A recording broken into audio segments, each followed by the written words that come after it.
Voici une galerie de séducteurs, comme aucun cirque de province n'a pu vous en proposer jusqu'à présent, avec des spécimens qui correspondent à des morphologies différentes et donc à des attentes variées. D'abord, le plus grand et le plus mince, qui est normal car il est un petit peu étiré, genre intellectuel. Je dis ça à cause des lunettes, mais enfin derrière les verres, il n'y a pas grand-chose. C'est Philippe Castelli.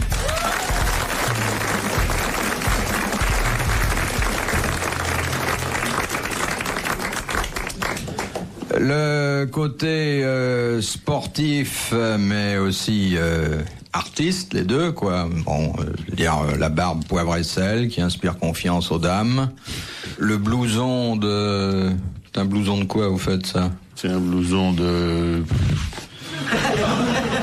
disons de sport. Oui, ouais, mais enfin pas comme on en trouve. De moto. Bah, je me disais si Morosier est là, peut-être avec mon blouson. On va voir, il est moche, quoi.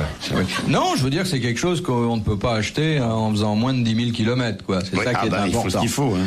Voilà. Donc l'arbitre des élégances franco-américaines, c'est Jean-Yann. Bravo.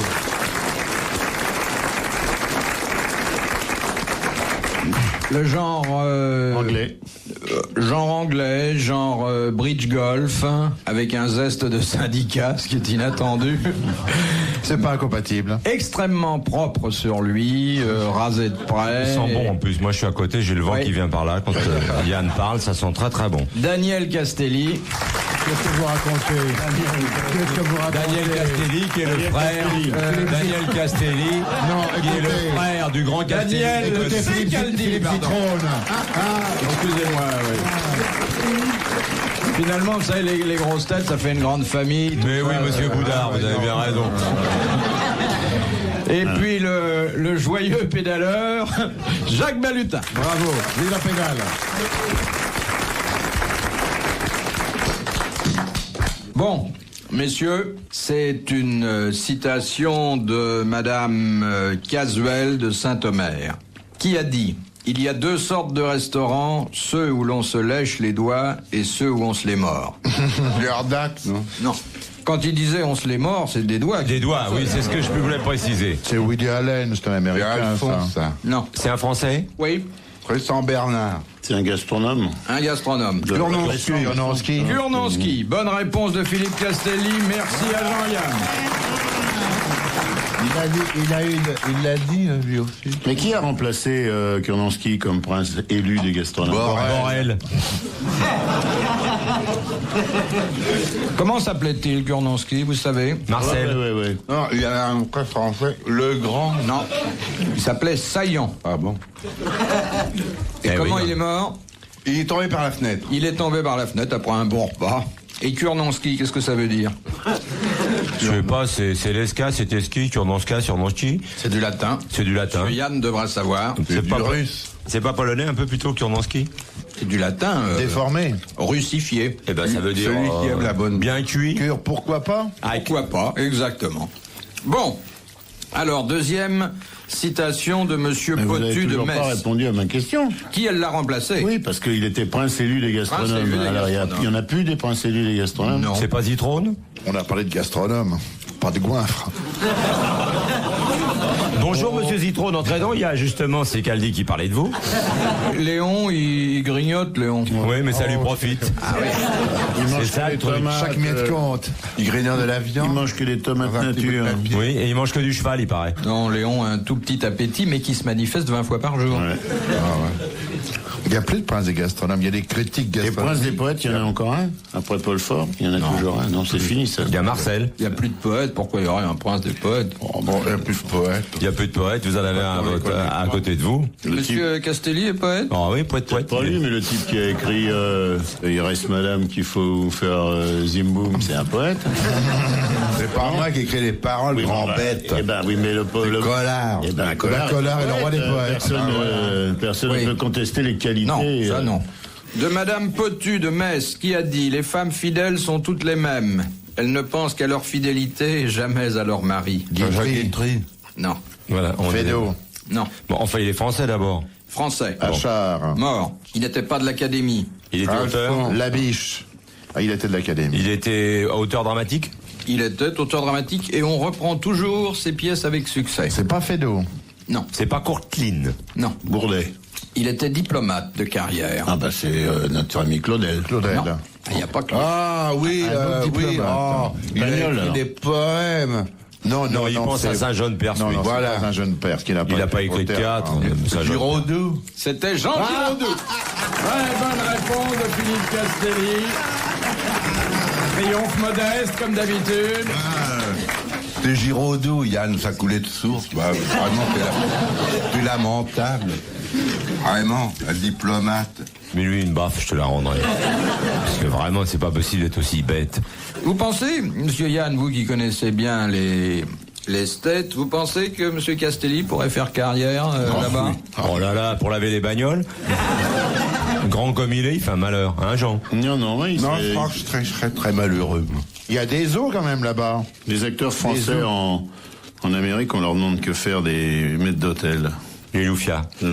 Non, mais est-ce que les Américains, et surtout les Américaines, ne seraient pas surpris par son physique de théâtre français? Non, bah non, parce que elles sont habituées aux séducteurs français, les Américaines. Oh, bah, quand même. Hein. Dans la planète des singes, j'aurais pu aussi faire une vraie Vous savez qu'avec un bon chef opérateur et une bonne maquilleuse, on peut faire des miracles. De Madame Portier de Mons en Belgique, qu'est-ce qu'on appelle un organe subule? S-U-B-U-L-E. Un organe qui se lève. Ça, c'est un vœu pieux, mais Subule, c'est sous quelque chose ou sur quelque chose? non. Tout petit. Un organe caché. J'ai Non. pas dit caché. Hein. C'est un organe Caché. qui est sous. C'est un organe qui est sous un autre, non? Sub ou sur un autre. C'est un organe souple? C'est un organe qui en commande à un autre. Non, nous avons dans notre organisme plusieurs organes subules. Le foie, il est subule? Non. Le cœur. Il peut être à certains endroits subule. Oui. Les seins? Les seins, c'est pas des organes. Hein. Non. Ah bon? Vous n'avez pas vu les miens? Alors, à propos alors des organes génitaux, mon organe génital est subule. On peut dire. Vous voulez le voir pour que vous me disiez si c'est subule ou pas? Bien que je vous connaisse peu, Oui. il n'est pas impossible que votre appareil génito-urinaire, puisque c'est de lui qu'il s'agit, ait C'est un oui. côté subule dans le meilleur des cas. Un côté seulement. Le côté à l'ombre ou le côté au soleil? Un Est-ce côté qu'il est indépendant? Dépendant de quoi? On n'est jamais Je indépendant. comprends très bien ce qu'il veut dire, de la volonté. Non, je veux dire qu'un organe n'est pas indépendant, il est lié au reste de l'organisme. Hein. Non, il veut dire par là, pour marcher, on marche sans commandement. Ça part du cerveau normalement. C'est ça qu'il veut dire. Vous voulez dire tout ça? Mais je m'en fous, moi, de ce que je veux dire. S'il croit que c'est ça que je veux dire, pourquoi ce serait pas ça que je dirais? Répète pas ce qu'il dit. Pourquoi je rentrerais en conflit avec Balutin qui pense qu'il a mieux compris que vous ce que je disais? Alors, Et mieux que toi aussi. Et mieux que moi aussi, pas. alors qu'est-ce qui est subule? Le foie est pas subule, la rate est subule? On peut dire qu'à peu de choses près, M. Castelli est un personnage subule. Un organe moche alors? Carrément C'est un dégueulasse. organe avec un gros appendice qui pend? Appendice, pas appendice. Ça tient à l'appendice? Non, ça tient à la forme. C'est la forme, bon, Et c'est c'est vu. vrai que très souvent, l'appendice peut déterminer le caractère subule. C'est pas régulier, quoi. En forme de poire. Ça veut dire qu'on peut le retirer. Alors, souvent en forme de poire, mais se terminant plus exactement en... En En queue de poisson. En rond. ovoïdal. En cercle, On pointe. en globe. Un organe subule est un organe qui se termine en pointe. Excellente réponse de Jean-Yann. Bravo, monsieur. Bravo, mon Jeannot. Bravo. Les grosses têtes dans la nuit des temps. Sur RTL, de 4h à 4h30. De Madame Voisin, qui habite Poitiers dans la Vienne. La longueur Ça nous apprend de... déjà où est Poitiers. Comment? Si ça nous apprend déjà où est Poitiers. Oui, c'est vrai, c'est important de le savoir. La longueur de 180 mètres correspond à une certaine portée. Laquelle? Le javelot. Non. Ah bah dis donc, on voit que t'es un athlète, toi. Le javelot à 180 mètres, c'est pas mal, ça. Le canon de 75. Sans recul. Le fusil Lebel. C'est une arme? Non. C'est un G? On peut pas dire que c'est un jet, non. C'est un vol d'animal? C'est un record de quelque chose? Non, c'est la distance moyenne qui a été De la voix. terminée, oui. La C'est voix la humaine. distance de la portée moyenne de la voix humaine. Bonne réponse de Jean-Yann.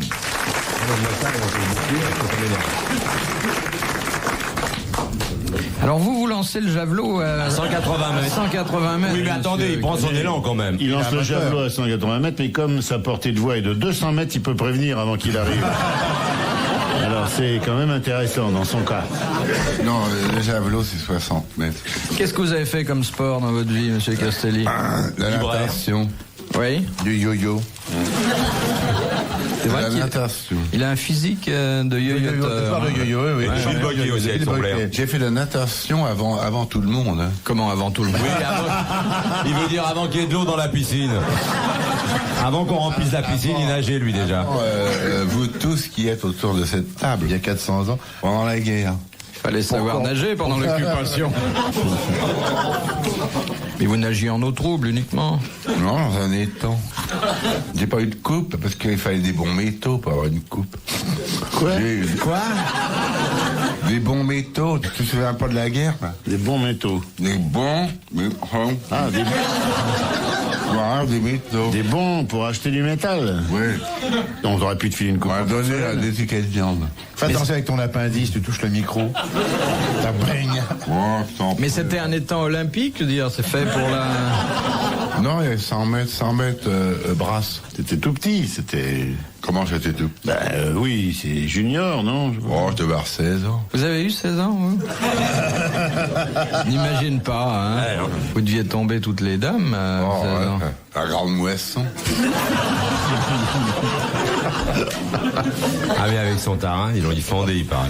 Mais pas une tombe. Dis donc, t'as pas regardé ton tarin, c'est qu'elle dit quand non, Ah, il est quand même moins grand que le tien. N'empêche qu'il arrive sur les quais du métro avant toi.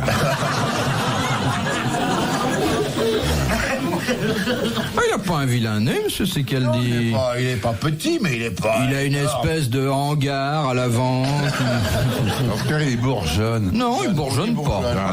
Non. Il choisit pas son nez, hein. Que tout le temps, ça, c'est Arfat, Qu'est-ce qu'il fait, ça? un clou. Moi, je fais ça? Ouais. Non, bon, écoutez, vous allez pas vous attaquer Vous n'allez sur pas vos vous tics, lancer sur vos blaires, de toute vos- façon, c'est effrayant tous les deux. Alors. Alors, j'ai dit l'autre jour, c'est gagné, mon tarin, il t'emmerde. Ce que j'aime, c'est la grande urbanité de ce personnage. Je vous demanderai, Philippe, de ne plus m'appeler Castelli, car ça, je m'en vais. Question de monsieur Aubert de Nancy. Qu'est-ce que Churchill avait surnommé le porte-avions insubmersible? Sapritch. Je crois pas que Churchill ait connu Sapritch. Ah, si. C'était quelqu'un. Elle a même connu sa mère. Arrêtez. C'était quelqu'un. Non. C'était un pays. C'était Un pays. La Grande-Bretagne. L'Angleterre, peut-être. La France. C'était une île. Une île. Chypre. Non. Mais Malte. Malte. Ah, voilà. L'île de Malte. Qu'est-ce qu'il a dit l'île de Malte? C'est moi, mais Eh bien, j'ai été- bonne réponse de monsieur Secaldi. Et merci à monsieur Balutin. Ah oui, un grand merci à Jacques. Bravo, mon Daniel. Et c'est vrai Merci, que mon quand on chéri. connaît l'île de Malte, qui est d'ailleurs une des bases les plus importantes, c'est une espèce de porte-avions. T'étais occupé par les Anglais? Oui. C'est curieux, à chaque fois qu'il y a une île, les Anglais la prennent. C'est parce qu'ils sont insulaires eux-mêmes. Alors ça les travaille. Belle-Île-en-Mer, c'était occupé par les Anglais. L'île de la C'est intéressant, vos remarques là. Vous devriez faire un petit bouquin là-dessus. Mais faut pas oublier que dès qu'il y avait les Anglais, il y avait Vauban qui construisait. À Malte? Pour un mal, grand bête. Ah bah tu me dis, dès que les Anglais étaient dans une île, Vauban arrivait et Mais Churchill a très bien connu Vauban, il m'en Très parlait. bien. Il y avait Vauban et Sapritch qui étaient à sa table pratiquement tous les jours. D'ailleurs, on voit bien, si vous avez déjà vu le striptease de Sapritch, qu'elle a été construite par Vauban. Ah oui, c'est hein. un gros fort. Ah, c'est inattaquable. Un peu voûté dans le haut. Non, mais c'est normal, parce que et depuis laissant que des le ardoises Rabat- partout. Dans quoi elle se déshabillait, là, ça pris? Et elle se déshabillait dans un film. Oui, j'entends bien, c'était Oui. c'était Ah, pas... vous n'entendez rien parce qu'elle faisait ça très silencieusement. C'est un grand moment de cinéma, ça. Et elle a été très fâchée parce qu'après, aucun autre cinéaste que Gérard Houry ne lui a demandé de rééditer sa performance. Ah, mais elle a fait mieux que ça. Qu'est-ce qu'elle a fait? Elle a fait une scène d'amour où elle était violée par un hulant sur un tas de charbon. Dans quoi? Ah bah voilà. Dans Colline autre chemise. Ah oui. On devait avoir bonne mine sur son tas de charbon. Philippe Bouvard sur RTL, 4h, 4h30, les grosses têtes dans la nuit des temps. Les grosses têtes dans la nuit des temps. En mai 1982, autour de Philippe Bouvard, Philippe Castelli, Jean-Yann, Daniel Secaldi et Jacques Balutin. De Monsieur Ostarter de Pont-à-Marc. Voilà un mec qui démarre Il au a quart fait de tour. Une fait exprès. Son prénom, c'est Marchaud. Oh, que t'es amusant. Qu'est-ce qui a une pression constante de 6 atmosphères? Je peux vous dire tout de suite que c'est pas le cerveau de Castelli. 6 atmosphères. Je sais pas, une bouteille de plongée? Non. Un fusil, non? Non. Un sous-marin? Non. Une arme? Non. Une bouteille de quelque chose? Oui. De champagne? Une bouteille de champagne. Bonne réponse de Jacques Balutin. Je suis parti de mes bouteilles de plongée, tu vois. De Monsieur Nicolas Jacques de Reims. Quand dit-on d'un homme qu'il est atteint de syngamie? SYN? Ou SYN? SYN. Ça ressemble à la danse de Saint-Guy? Il a plusieurs femmes, il vit avec plusieurs Par exemple, femmes. la concierge dit tiens, j'ai vu monsieur et madame Durand, vous savez ce qui leur arrive? Non, ils sont atteints de syngamie. Des gens qui déménagent tout Les le temps. deux sont atteints de syngamie en même temps, monsieur Oui, et c'est madame. un phénomène. C'est quand on veut divorcer? Non, mais je veux dire, vous n'êtes jamais atteint de syngamie quand vous êtes seul, hein, c'est pas possible. Alors, on est atteint de syngamie quand on a une copine. Généralement, oui. Ah bon? Alors, quand c'est un ménage à 3. C'est pour 2 seulement la C'est syngamie. des bébêtes? Non. C'est une maladie, vraiment, c'est une affection. C'est pas une maladie, mais enfin. C'est mental. Ah non, pas du tout. Ah non, c'est physique, ça se voit à l'œil nu. Physique. Si vous êtes sur place, ça ne peut pas vous échapper, oui. Qu'est-ce que vous appelez vient sur faire la place? concierge là-dedans? Non, je dis la concierge parce que ça a non, été le témoin d'une syngamie. J'essayais de vous mais faire attendez. comprendre par un exemple emprunté Oui, à la vie mais quotidienne. Le couple attrape ça. Il peut pas dire qu'il attrape ça, mais ça se produit dans une vie de couple. C'est quand même un accident dont on doit se souvenir longtemps. Quand on est syngame. Oui. Quand on se parle plus? Non. Quand on se parle tout le temps. On a des... Ah non, attendez, alors, on a les boutons? Mais non, Non. c'est pas une affection physique. Ah, attention, Ah, c'est si, physique, si on a mais je l'étude, peux ça pas se voit. dire que ce soit une maladie. C'est un désagrément, un incident, souvent sans lendemain.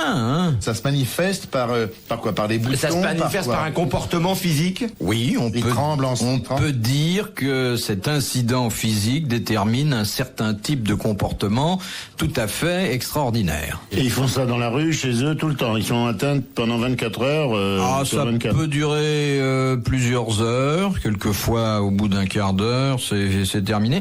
Mais c'est rare que ce soit dans la rue. Si c'était dans la rue, ça prendrait ouais. des proportions. C'est quand ils s'enlacent. D'ailleurs, ça n'est pas prémédité, ça n'est pas voulu. Ça et dépend d'un seul coup et en même temps et ensemble. oui, Ah, mais gentil. c'est souvent la faute de la dame. Hein. Est-ce que ça a Elle est une... jalouse. Est-ce que ça a une notion sexuelle? Connotation. Oui. Connotation. Ça a une connotation sexuelle très nette, oui. C'est Eh quand ben, la c'est dame... quand ils sont en train de pratiquer un furtif. Ah, le mot furtif n'est peut-être pas celui qui convient. Est-ce C'est que quand ils sont comme ce les sont les chiens. exhibitionnistes. Exactement. Comme ils sont quand les- Lorsqu'ils sont coincés et qui ne peuvent plus se séparer sexuellement. Très bonne réponse de Jean-Yann. Ah ouais. Alors la concierge va chercher un seau d'eau et... Ou alors un taxi, s'ils peuvent marcher, c'est ça? Vous voyez qu'il ne s'agit pas d'un furtif, c'est bien le contraire. Hein. c'est J'ai pas prolongé. osé le dire. Je l'avais pensé. Vous l'aviez sur le bout de la langue, peut-être. J'ai posé le dire, je me suis dit, non, vrai, j'ai encore dire une connerie. Alors, bon, je pense pas que ça s'observe couramment, mais il y a des cas. Hein. Oui, oui. Ça doit pas être très courant dans la rue, quand même. Faut pas. Ah, si, justement, Ah oui. dans un petit vite fait tout debout et paf, Ouais, exactement. la syngamie. Et on est obligé de rentrer chez soi en sautillant. Enfin, c'est pas très grave encore quand il s'agit d'un couple. Oui, il veut dire s'ils sont pas mariés. Et s'ils sont mariés séparément l'un l'autre. Ah oui. voyez-vous. Oui. Parce que chez lequel ils vont aller coucher le soir. Oui, c'est faut ça le savoir, problème. faut savoir chez qui on rentre. Voilà, l'adultère suivi de syngamie, ça c'est du rail alors. Ouais. Parce qu'il faut appeler les pompiers et tout. Il faut surtout appeler son conjoint et lui dire pourquoi tu vas pas rentrer. C'est souvent les pompiers. Il n'y a rien à faire là-dedans. Ah les bah, je vais pompiers. vous dire une chose. Moi, j'ai tourné un jour dans une caserne de pompiers et on a déjeuné avec le commandant des pompiers et les officiers et qui nous ont dit que pour 10 interventions pour le feu, il y avait 30 ou 40 interventions pour les trucs incroyables. Oui. Dans la Sagami. Et donc quelque chose qui est, paraît-il, l'intervention la plus courante et qui consiste à dégager quelqu'un Qui s'est pris dans les vatères. Oui, qui s'est pris le pied dans les water. Eh oui. Ouais. Bah, comment? Et depuis que vous m'avez dit ça, un jour aux grosses têtes, j'avais un placard à chaussures au-dessus de mes toilettes, je l'ai déviré. D'ailleurs, le type qui monte sur la lunette, il met son pied dans la lunette. Merci d'expliquer, parce qu'on n'avait pas compris. Ça vous fait une sacrée paire de chaussures, hein? Non, on pense pas qu'il y a des choses comme ça. Ah, qui se passent. Eh ben, la syngamie est quand même un des désagréments majeurs qui peuvent survenir dans les pompiers. Non, pas chez les Si, parce pompiers. que ça les embête, les pompiers. Qu'est-ce que vous voulez qu'un pompier fasse devant un cas de syngamie? Si c'est la Sagami en haut, au 7e étage, qui va monter avec la grande échelle et redescendre les 2 mecs en train de syngamier. Vous vous rendez compte? Retrouvez les grosses têtes dans la nuit des temps sur RTL.fr.